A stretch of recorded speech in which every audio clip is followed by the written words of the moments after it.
আপনি কি জাপানে আইটি ইঞ্জিনিয়ার হিসেবে কাজ করতে চান, কিন্তু ভিসা প্রক্রিয়া, ইন্টারভিউ আর জাপানি ভাষা নিয়ে কনফিউশন আছে? তাহলে এই ভিডিওটি আপনার জন্য।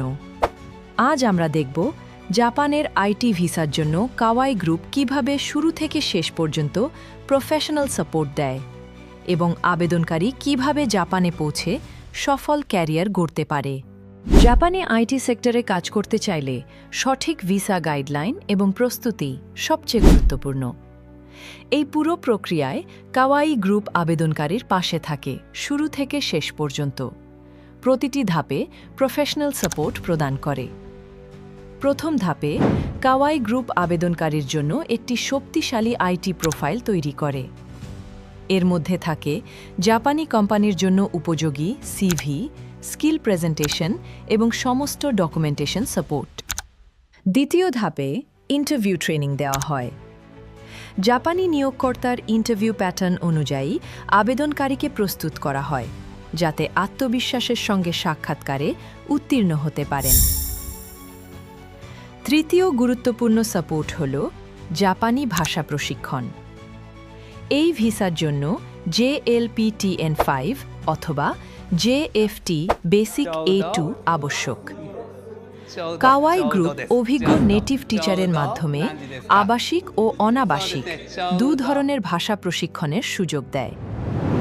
ভিসা প্রসেস চলাকালীন প্রয়োজনীয় সব কাগজপত্র যাচাই, ফাইল প্রস্তুত এবং নির্ধারিত নিয়ম অনুযায়ী সাবমিশন নিশ্চিত করা হয়। নির্ধারিত প্রক্রিয়ায় ভিসা না হলে সম্পূর্ণ টাকা ফেরত পাওয়ার নীতিমালা রয়েছে, যা আবেদনকারীর জন্য অতিরিক্ত নিরাপত্তা নিশ্চিত করে। জাপানে পৌঁছানোর পর প্রথম 3 মাস আবেদনকারী ইন্টার্ন হিসেবে কাজ করবেন।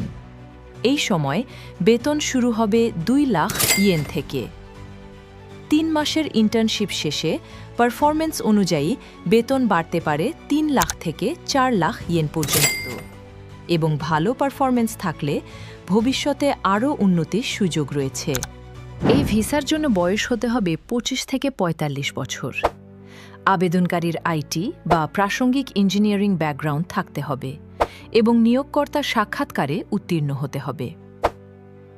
জাপানে 3 মাস অবস্থানের পর স্বামী বা স্ত্রীকে সঙ্গে নেওয়ার সুযোগও রয়েছে। সব মিলিয়ে জাপানের আইটি ভিসা প্রক্রিয়ায় কাওয়াই গ্রুপ নিশ্চিত করে সঠিক গাইডলাইন, প্রফেশনাল প্রস্তুতি এবং নিরাপদ, সফল ভবিষ্যৎ। যদি আপনি জাপানে আইটি সেক্টরে ক্যারিয়ার শুরু করতে চান, তাহলে সঠিক গাইডলাইন নেওয়াটাই সবচেয়ে গুরুত্বপূর্ণ। ভিডিওটি যদি আপনার জন্য উপকারী মনে হয়, তাহলে লাইক দিন, চ্যানেলটি সাবস্ক্রাইব করুন এবং এই তথ্য শেয়ার করুন তাদের সঙ্গে যারা জাপানে কাজের সুযোগ খুঁজছেন। ধন্যবাদ ভিডিওটি দেখার জন্য।